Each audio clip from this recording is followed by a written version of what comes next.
எல்லாருக்கும் வணக்கம். வீடியோ பார்த்துட்டு இருக்கிறேன் நீங்கள் மற்றும் உங்கள் குடும்பத்தில் இருக்கிற அனைவரும் சந்தோஷமாக இருக்கணும்னு வேண்டிக்கிறேன். இன்றைக்கி பிரம்மமுகூர்த்த பூஜையோட 58வது நாள். வழக்கம் போல் காலையில் 3:15 மணிக்கு எழுந்திரிச்சு குளிச்சுட்டு கோலம் போட்டு நேராக சாமி ரூமுக்கு வந்துட்டாங்க.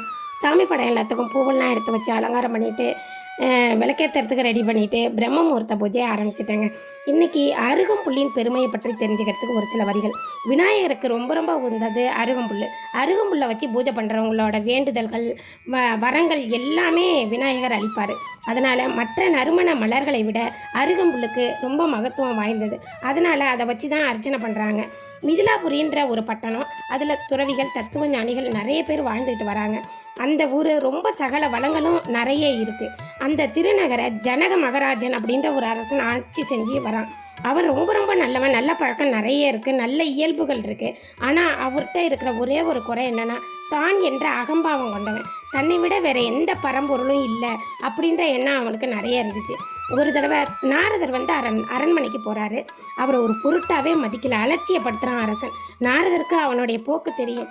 இருந்தாலும் அதை வெளியில் காட்டிக்காம, மன்னா, இறைவனோட அருளால் நீ சகல பாக்கியமும் பெற்றிருக்க, அந்த செல்வங்களை வச்சு தான் உன்னை நாடி வர்றவங்களுக்கெல்லாம் அள்ளி அள்ளி வாரி வழங்குற. அதனால் இந்த உயர்ந்த கொடை குணத்துக்கு நிறைய பகவான் அருள் கிடைக்கும், இன்னும் நிறைய செல்வங்கள் சேரும் அப்படின்னு சொல்லி வாழ்த்துறாரு. மன்னன் வந்து சிரிக்கிறான் ஏளனமா. என்னை விட வேறு பகவானே கிடையாது, கொடுக்குறவனும் நான் தான், ஏற்பவனும் நான் தான், அவர் அருளால் நான் வாரி வழங்குறேன்னு நீ சொல்கிறியே அப்படின்னு ஆணவத்தோடு கேட்குறான். உடனே நாரதருக்கு ரொம்ப கோபம் வருது. நீ தான் அறியாமல் பேசுகிற, ஆண்டவன் ஒருவன் இருக்கிறாரு, அதை நீயே ஒப்புக்கொள்ளும்படி நான் செய்கிறேன் பாரு அப்படின்னு சபதம் போட்டுட்டு ஒரு முனிவர்கிட்ட போகிறாரு. கவுண்டின்ய முனிவர். அவர் ஆசிரமத்தில் இருக்கார். நேராக அங்கே போயிட்டு அவர் வந்து விநாயகரை ரொம்ப தீவிரமாக வழிபடுறவர்.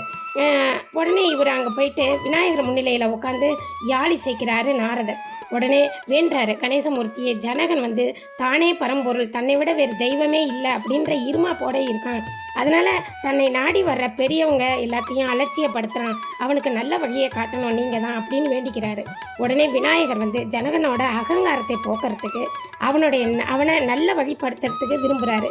உடனே பெருநோய் கொண்ட ஒரு உடம்போட ஒரு ஏழை அந்தணன் வடிவத்தில் அந்த அரண்மனையை நோக்கி போகிறாரு. வாயில் அடைகிறாரு. வாயில் காவலர்கள்லாம் இவரோட தோற்றத்தை பார்த்து எல்லாரும் வருந்துறாங்க. மன்னன்கிட்ட போய் சொல்கிறாங்க. மன்னன் வியப்புடுறான். இது வரைக்கும் யாரும் இந்த மாதிரி என்கிட்ட யாசகம் கேட்டு வந்ததே இல்லையே, உடனே அழைச்சிட்டு வாங்கன்னு கட்டளை போடுறான். உடனே அழைச்சிட்டு போகிறாங்க. அவரை பார்க்கவே அருவருப்பாக இருக்குது.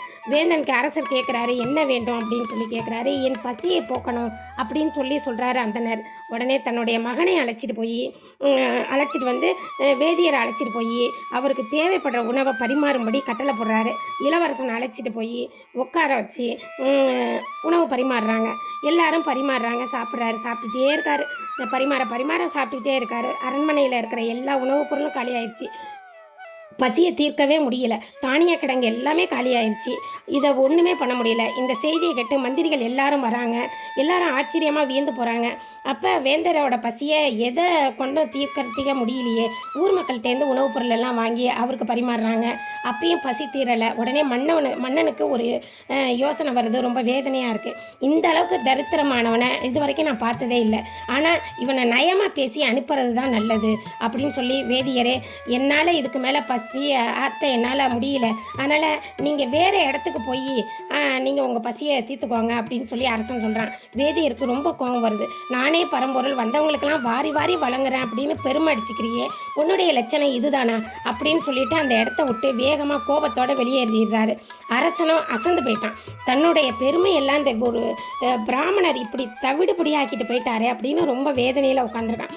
இப்போ அந்த நகரத்தில் திரிசுனன் அப்படின்ற ஒரு ஏழை அந்தணன் அந்த ஊரில் வசிக்கிறான். அவனுடைய மனைவி விரோசனை. 2 பேரும் கணபதியை வழிபட்டு வர்றவங்க. அவங்களோட வீட்டுக்கு போய் விஜயம் பண்ணுறாரு விநாயகர் உருவத்தில் இருக்கிற பிராமணர். அந்த சமயத்தில் கணவனும் மனைவியும் விநாயகர் பூஜை செஞ்சுக்கிட்டு இருக்காங்க. இவங்களை வேதியரை பார்த்த உடனே மனமகிழ்ச்சியோடு வரவேற்கிறாங்க. பசியை போக்கி கொள்ள அரண்மனைக்கு போனேன், அங்கே கொடுத்த உணவு எனக்கு போதலை, அதனால் ஒன்றை நாடி நான் வந்திருக்கேன் அப்படின்னு கனிவாக பேசுகிறாரு பிராமணர். இதை கேட்ட உடனே திடுக்கிடுறாங்க கணவன் மனைவி. யாசகம் அப்படின்னு நாங்களே யாசகம் கேட்டு கிடைக்கிறத உண்டு, உயிரை காப்பாற்றிக்கிட்டு வரோம். எங்கள்கிட்ட போய் நாங்கள் என்ன யாசகம் செய்வோம், அரண்மனையில் அளிக்கப்பட்ட உணவே போதலைங்கிறீங்க, எங்கள்கிட்ட அதுக்கு மேலே என்ன இருந்துட போகுது, நாங்கள் உணவுக்கே வழி இல்லாமல் இருக்கிறோம் அப்படின்னு சொல்லி 2 பேரும் பேசுகிறாங்க. நாங்கள் இப்போ தான் விநாயகருக்கு பூஜை பண்ணோம், ஒரே ஒரு அருகம்புல் தான் மீதி இருக்குது, அதை நாங்கள் எப்படி இந்த புல்லை நாங்கள் என்ன செய்கிறது அப்படின்னு சொல்கிறாங்க.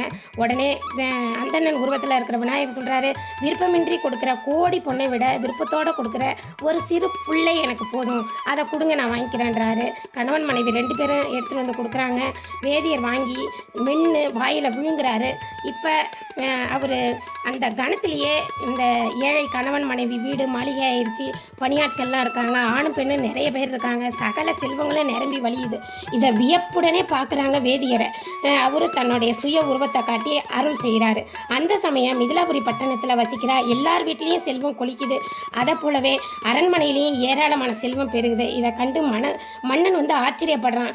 நமக்கு இருந்த அந்த ஒரு அதான் நமக்கு நல்ல புத்தியை காட்டுறதுக்காக தான் விநாயக பெருமான் தான் இந்த லீலையை புரிஞ்சிருக்காரு அப்படின்னு சொல்லி உணர்றான். அவனுடைய ஆணவம் அப்பயே அடங்கிருச்சு. விநாயக பெருமானை மனசார வழிபடுறான். இதுதாங்க அருகம்புல்லின் கதை. இந்த கதை பிடிச்சிருக்கா?